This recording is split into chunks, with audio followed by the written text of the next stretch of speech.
think we're good, Commander.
To me.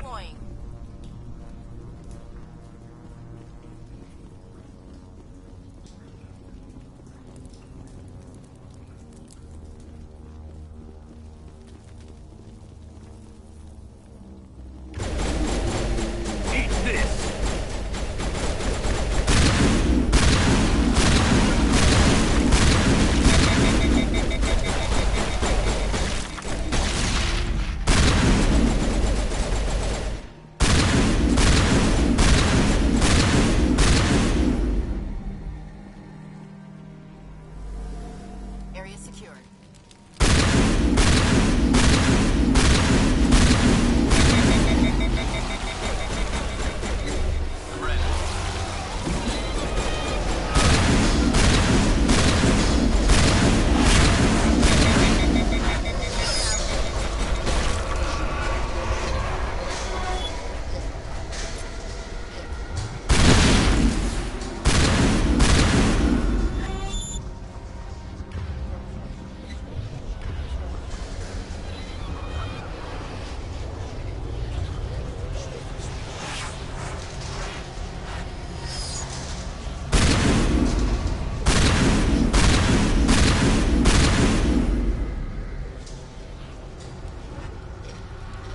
On me.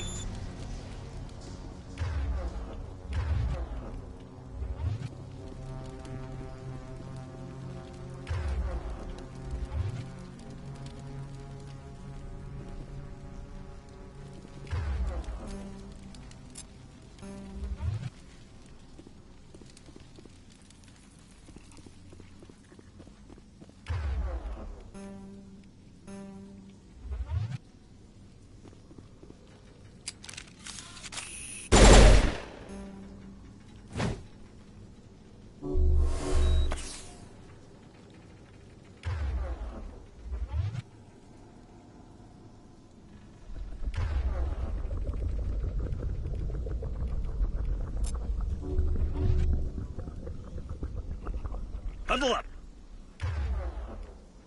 I owe you one.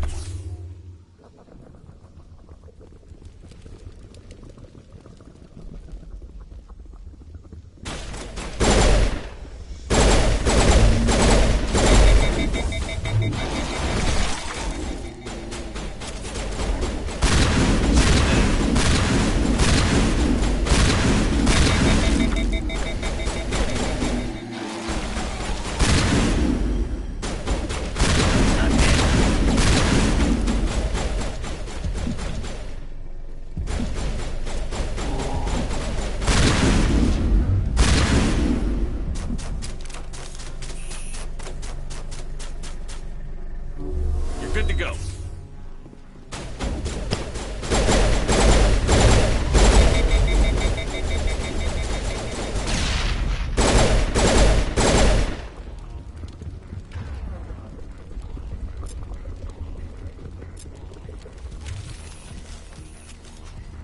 Clear.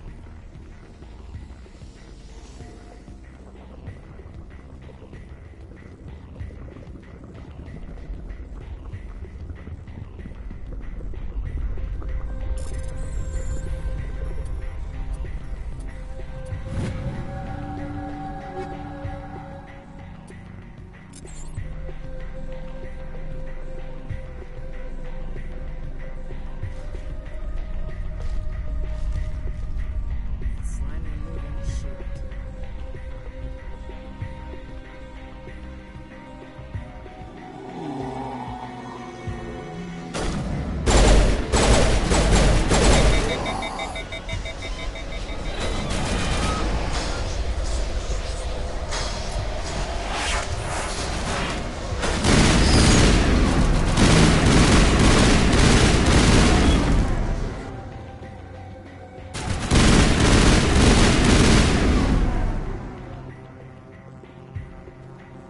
We got them all, Shepard.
Area secured.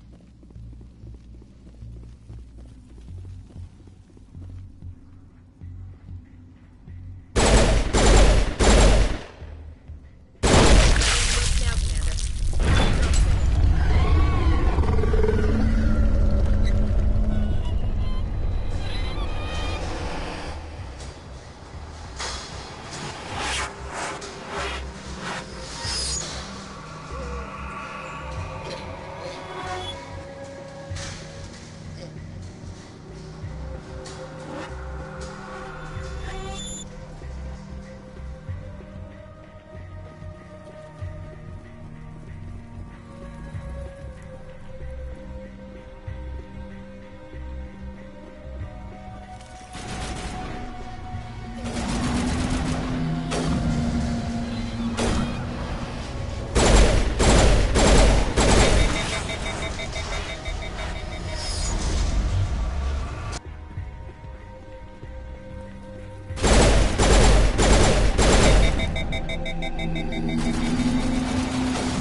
Shield disabled.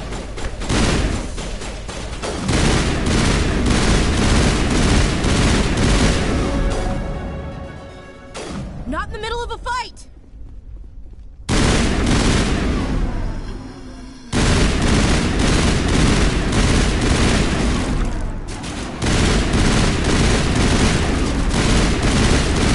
On me.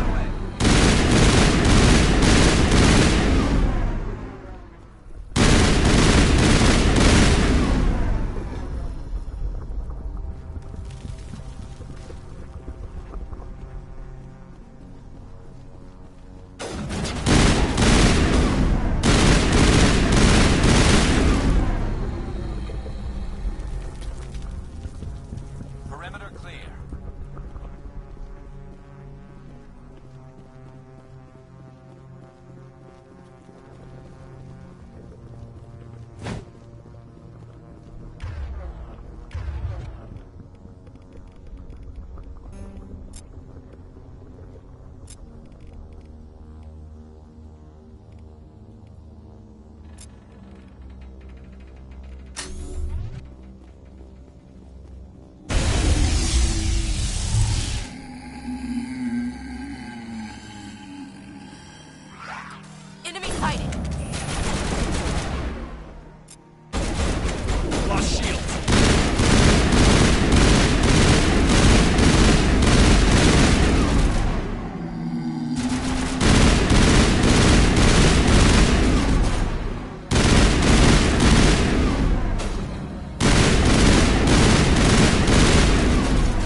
I'm free. I suppose I should thank you for releasing me. How did you end up inside that thing? My name is Shiala. I served Matriarch Benezia.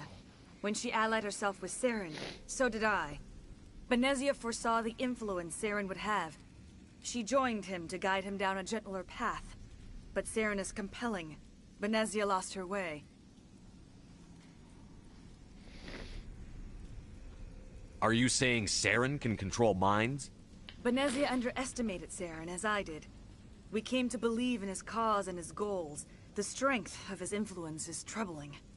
She tried to manipulate Saren, but in the end, her plan backfired. Asari matriarchs are among the most intelligent and powerful beings in the galaxy. How could one fall under Saren's control? Saren has a vessel, an enormous warship unlike anything I've ever seen. He calls it Sovereign.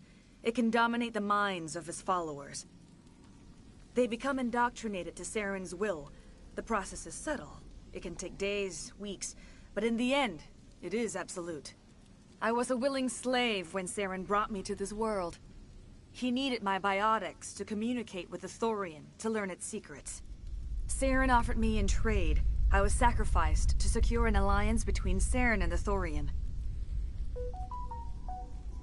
Saren's pretty quick to betray his own people. He was quick to betray the Thorian, too. After he had what he wanted, he ordered the Geth to destroy all evidence of its existence. Saren knows you are searching for the Conduit. He knows you are following his steps. He attacked the Thorian so you could not gain the cipher. What's the cipher? And why did Saren need it? The beacon on Eden Prime gave you visions. But the visions are unclear, confusing. They were meant for a Prothean mind. To truly comprehend them, you must think like a Prothean. You must understand their culture, their history, their very existence. The Thorian was here long before the Protheans built this city. It watched and studied them. When they died, it consumed them. They became a part of it.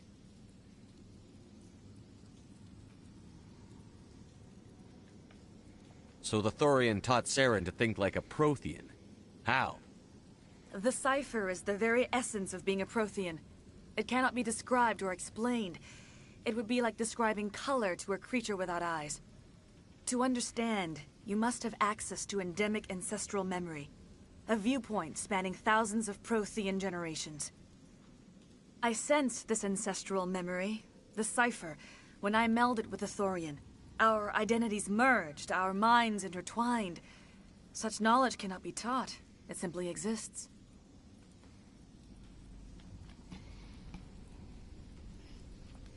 I need the cipher. There is a way. I can transfer the knowledge from my mind to yours, as I did with Saren. Try to relax, Commander. Slow, deep breaths. Let go of your physical shell. Reach out to grasp the threads that bind us, one to another. Every action sends ripples across the galaxy. Every idea must touch another mind to live. Each emotion must mark another's spirit. We are all connected. Every living being united in a single glorious existence. Open yourself to the universe, Commander. Embrace eternity.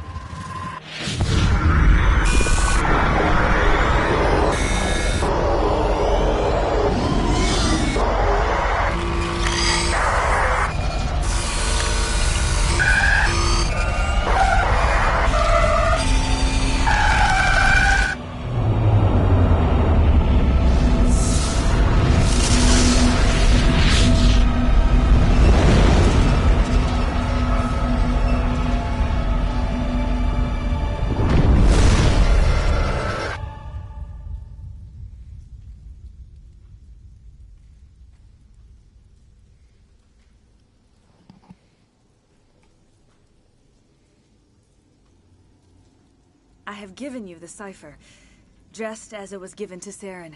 The ancestral memories of the Protheans are a part of you now. Are you alright, Shepard? What'd she do? I saw... something. It still didn't make any sense. You have been given a great gift. The experience of an entire people. It will take time for your mind to process this information. You look a little queasy. We should get you back to the ship. I'm sorry if you have suffered, but there was no other way. You needed the cipher. In time, it will help you understand the vision from the beacon. Tell me more about this ship Saren has. Sovereign is alien. I do not know how it was built or where it comes from. Its design does not match that of any known spacefaring species. It dwarfs any vessel in the Citadel or Alliance fleets. Its weapons are devastating, its defenses virtually impenetrable. With it, Saren believes he is unstoppable. You said Saren uses it to manipulate his followers. The indoctrination. There is an energy about Sovereign. You feel drawn to the ship. It makes Saren's arguments more persuasive, more compelling. Spend enough time in Sovereign's presence and you will lose yourself. There is no other way to explain it. Now that you're free of the Thorian, what are you planning to do next? If you allow it, I would like to stay here with the colonists. They have suffered greatly and I played a role in their suffering. I would like to make amends.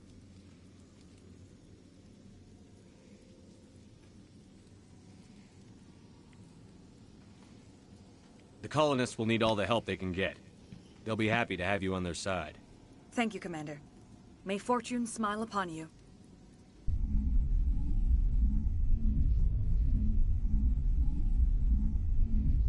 You tried to do for us. Saved a few. It's more than most would have done. Anyway, thanks. We'll start again. Just not here.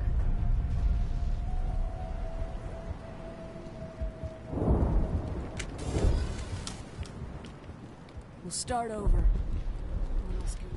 I was hoping you'd have a moment to speak with me. I've got a bit of a problem. Everybody wants something.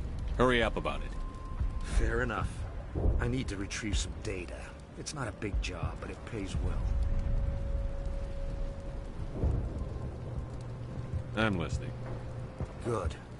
I don't want to get myself killed before I can leave this place. Deadly for him, fine for us. What could be better? It's not that bad, really. All you need to do is find my console at Exogeny headquarters and drop the data onto this OSD. It's that simple.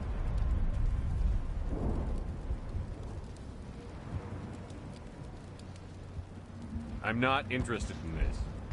All right. Just remember, there's money to be made if you want it. We'll be gone as soon as it... I hope Exogeny learned. I guess I'll... There's nothing left here. I can't wait to get off world.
The Asari were the first species to discover the Citadel. The second species, the Asari were the first species to discover the Citadel. When the Solarians arrived, it was the Asari who proposed the establishment of the Citadel Council to maintain peace throughout the galaxy. Since then, the Asari have served as the mediators and centrists of the Council. An all-female race, the Asari reproduce through a form of parthenogenesis. They can attune their nervous system to that of another individual of any gender and of any species to reproduce. This capability has led to the unseemly and inaccurate rumors about Asari promiscuity. Asari can live for over 1,000 years, passing through 3 stages of life. In the maiden stage, they wander restlessly, seeking new knowledge and experience. When the matron stage begins, they meld with interesting partners to produce their offspring. This ends when they reach the matriarch stage, where they assume the roles of leaders and counselors. The second species to join the Citadel, the Solarians, are warm-blooded amphibians with a hyperactive metabolism. Solarians think fast, talk fast, and move fast. To Solarians, other species seem sluggish and dull-witted. Unfortunately, their metabolic speed leaves them with a relatively short lifespan. Solarians over the age of 40 are a rarity. The Solarians were responsible for advancing the development of the primitive Krogan species to use as soldiers during the Rachni Wars. They were also behind the creation of the genophage bioweapon the Turians used to quell the Krogan rebellions several centuries later. Solarians are known for their observational capability and non-linear thinking. This manifests as an aptitude for research and espionage. They are constantly experimenting and inventing, and it is generally accepted that they always know more than they are letting on. Roughly 1,200 years ago, the Turians were invited to join the Citadel Council to fulfill the role of galactic peacekeepers. The Turians have the largest fleet in Citadel space, and they make up the single largest portion of the Council's military forces. As their territory and influence has spread, the Turians have come to rely on the Solarians for military intelligence and the Asari for diplomacy. Despite a somewhat colonial attitude towards the rest of the galaxy, the ruling hierarchy understands they would lose more than they would gain if the other 2 races were ever removed. Turians come from an autocratic society that values discipline and possesses a strong sense of personal and collective honor. There is lingering animosity between Turians and humans over the First Contact War of 2157, which is known as the Relay 314 incident to the Turians. Officially, however, the 2 species are allies, and they enjoy civil, if cool, diplomatic relations.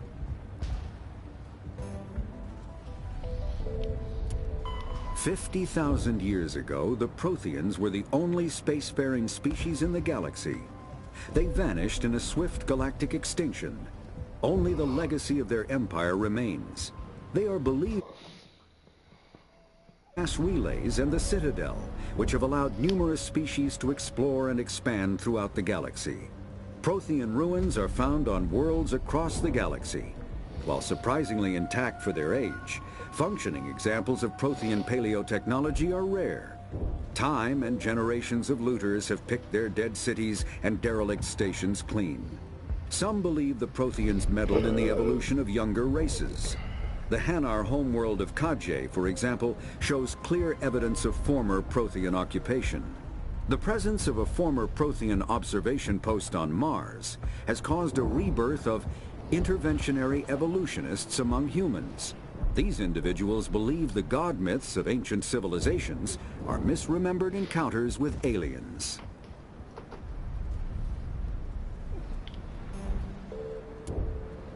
In the early 2160s, the Alliance began aggressive colonization of worlds in the Skyllian Verge, much to the dismay of the Batarians, who had been developing the region for several decades.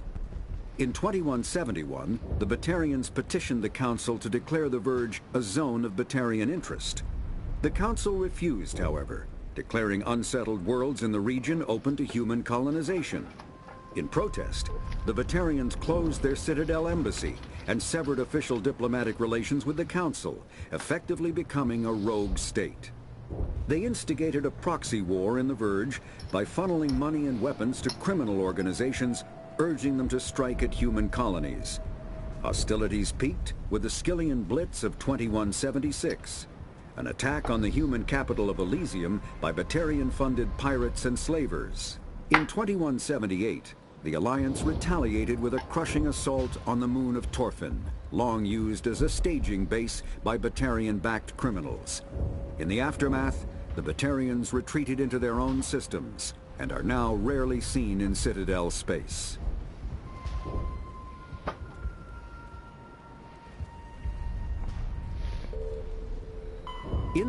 The Geth are a humanoid race of networked AIs. They were created by the Quarians 300 years ago as tools of labor and war. When the Geth showed signs of self-evolution, the Quarians attempted to exterminate them. The Geth won the resulting war. This example has led to legal, systematic repression of artificial intelligences in galactic society. The Geth possess a unique distributed intelligence. An individual has rudimentary animal instincts, but as their numbers and proximity increase, the apparent intelligence of each individual improves. In groups, they can reason, analyze situations, and use tactics, as well as any organic race. Geth space is located at the trailing end of the Perseus Arm, beyond the lawless Terminus systems. The Perseus Veil, an obscuring dark nebula of opaque gas and dust, lies between their space and the Terminus systems.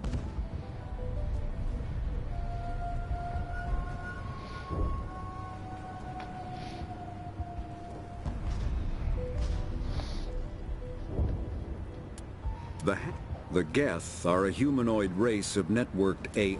The Hanar are a Citadel species known for excessive politeness. They speak with scrupulous precision and take offense at improper language. Hanar that expect to deal with other species take special courses to help them unlearn their tendency to take offense at improper speech. All Hanar have two names. The face name is known to the world. The soul name is kept for use among close friends and relations. Hanar never refer to themselves in the first person in conversation with someone they know on a face name basis. To do so is considered egotistical. So instead they refer to themselves as this one, or the impersonal it. Their homeworld, Kaje, has 90% ocean cover and orbits an energetic white star, resulting in a permanent blanket of cloud. Due to the presence of Prothean ruins on the world, many Hanar worship them, and Hanar myths often speak of an elder race that civilized them by teaching them language.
When the Asari discovered the Citadel, they also discovered the Keepers, a docile, multi-limbed insect race that seemingly exists only to maintain and repair the Great Prothean Station. Early attempts to communicate with or study the Keepers were failures, and it is now illegal to interfere with or impede Keeper activity. Because they are completely non-threatening, Keepers have become virtually invisible to everyone else. Similarly, they seem indifferent to other species, except for their tendency to help new arrivals integrate themselves into the Citadel. No matter how many Keepers die due to old age, violence, or accident, they maintain a constant number. No one has discovered the source of new Keepers, but some hypothesize they are genetic constructs, biological androids created somewhere deep in the inaccessible core of the Citadel itself.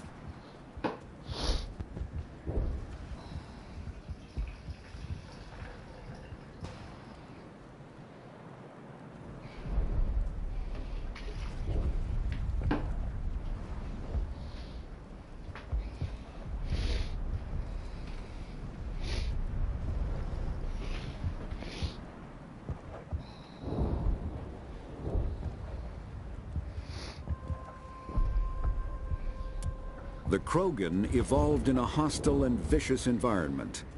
Until the invention of gunpowder weapons, eaten by predators was still the #1 cause of Krogan fatalities.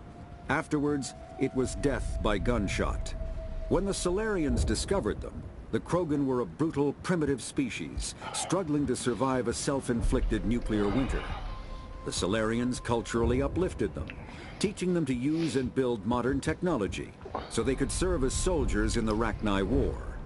Liberated from the harsh conditions of their homeworld, the quick-breeding Krogan experienced an unprecedented population explosion. They began to colonize nearby worlds. Even though these worlds were already inhabited, the Krogan rebellions lasted nearly a century, only ending when the Turians unleashed the Genophage, a Solarian-developed bioweapon that crushed all Krogan resistance. The Genophage makes only 1 in 1,000 pregnancies viable, and today the Krogan are a slowly dying breed. Understandably, the Krogan harbor a grudge against all other species, especially the Turians.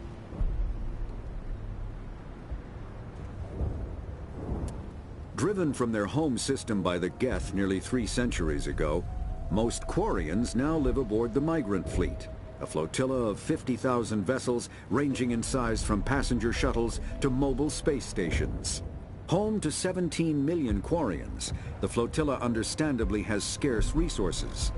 Because of this, each Quarian must go on a rite of passage known as the Pilgrimage when they come of age. They leave the fleet and only return once they have found something of value they can bring back to their people. Other species tend to look down on the Quarians for creating the Geth, and for the negative impact their fleet has when it enters a system. This has led to many myths and rumors about the Quarians, including the belief that underneath their clothes and breathing masks, they are actually cybernetic creatures, a combination of organic and synthetic parts.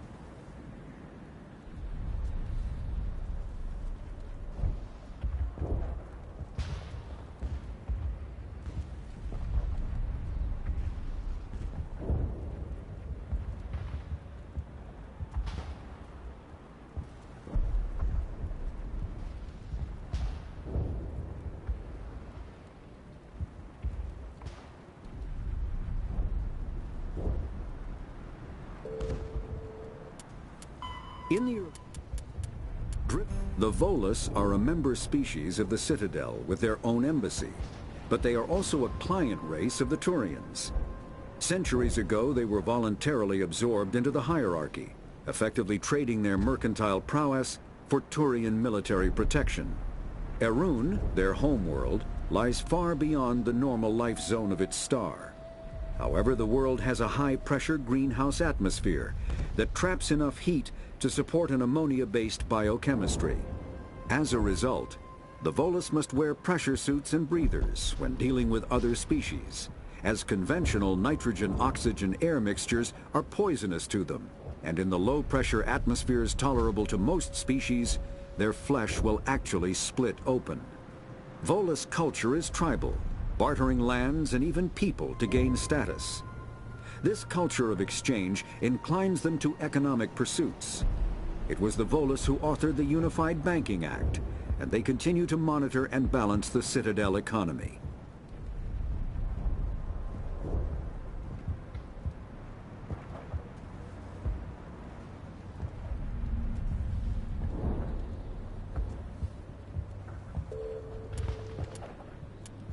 After the Geth secure a location, they round up and impale dead and living bodies on mechanical spikes.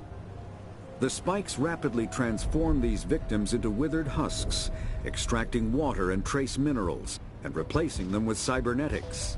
The cybernetics reanimate the lifeless flesh and tissue, transforming the bodies into mindless killing machines.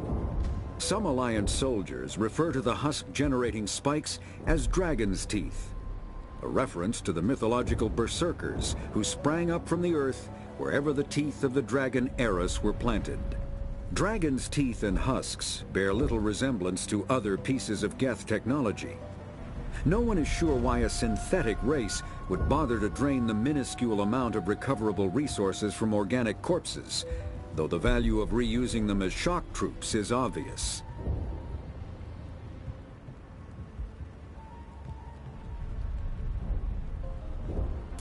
Thresher maws are subterranean carnivores that spend their entire lives eating, or searching for something to eat.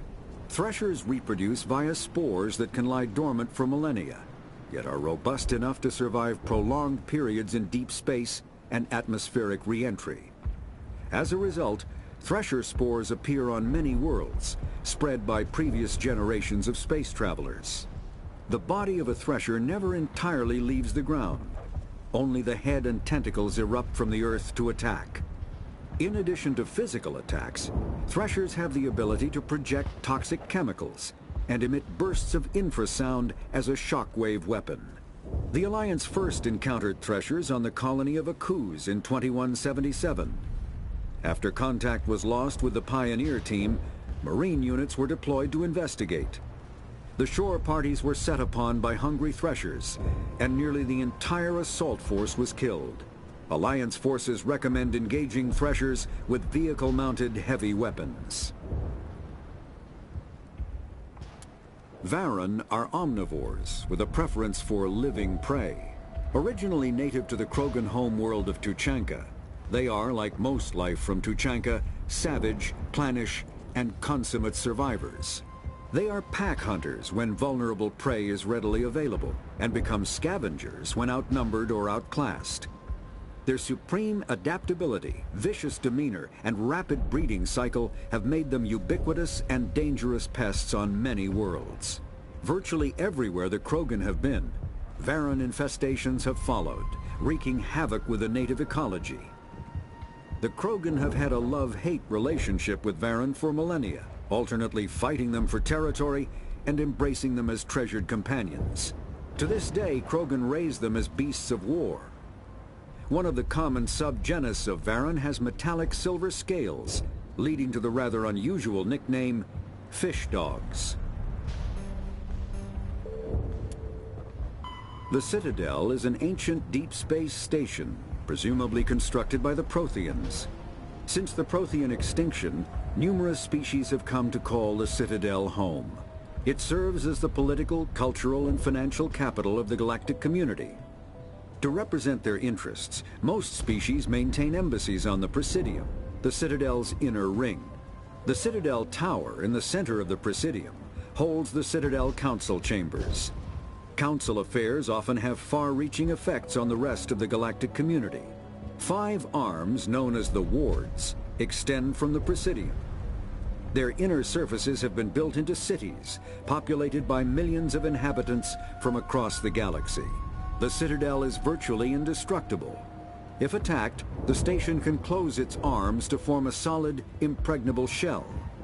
For as long as the station has existed, an enigmatic race called the Keepers has maintained it.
The Council is an executive committee composed of representatives from the Citadel space is an unofficial term referring to any region of space controlled by a species that acknowledges the authority of the Citadel Council. At first glance, it appears this territory encompasses most of the galaxy. In reality, however, less than 1% of the star Spectres are agents from the office. The Systems Alliance Pharos is a Noveria is a cool, rocky world with most of its hydrosphere locked up in massive glacier. The Terminus systems are located on the far. There are between 200 and 400 billion stars in the galaxy. Larger warships are generally classified in one of 4 weights. Frigates are small, fast ships used for scouting and screening of larger vessels. Frigates often operate in wolf-pack flotillas. Cruisers are middleweight combatants, faster than dreadnoughts and more heavily armed than frigates. Cruisers are the standard patrol unit and often lead frigate flotillas. Dreadnoughts are kilometer-long capital ships mounting heavy, long-range firepower. They are only deployed for the most vital missions. Carriers are dreadnought-sized vessels that also carry large numbers of fighters. Smaller vessels are almost exclusively used in a support role to the warships during combat. Fighters are one-man craft. The Normandy is a prototype starship developed by the Sovereign is the flagship of the rogue Spectres Saren. An enormous dreadnought larger than any other ship in any known fleet, it is crewed with both Geth and Krogan. At 2 kilometers, the Mako infantry fighting vehicle was designed for the System Alliance. Biotics is the ability of rare individuals to manipulate dark energy and create mass effect fields through the use of electrical impulses from the brain. Intense training and surgically implanted amplifiers are necessary for a biotic to produce mass effect fields powerful enough for practical use. The relative strength of biotic abilities varies greatly among species and with each individual. There are 3 branches of biotics. Telekinesis uses mass-lowering fields to levitate or impel objects. Mass-raising kinetic fields are used to block or pin objects. Spatial distortion uses rapidly shifting mass fields to shred objects. Most organic species are capable of developing biotic abilities, though there are risks involved. Biotics are the result of an in utero exposure to element 0. This usually causes fatal cancers in the victim, but in rare cases, it coalesces into nodules within the fetus's developing nervous system.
An artificial intelligence is a virtual intelligence is an advanced form of user interface software.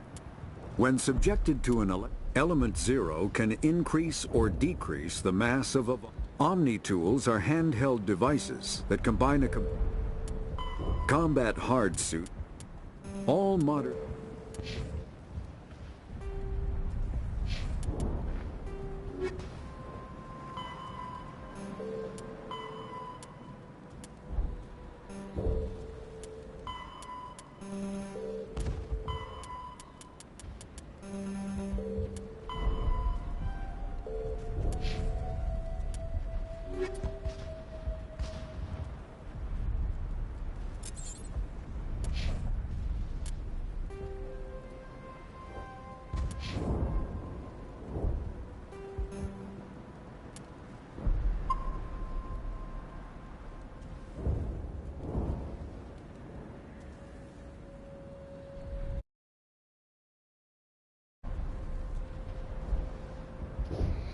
Thank you guys for watching.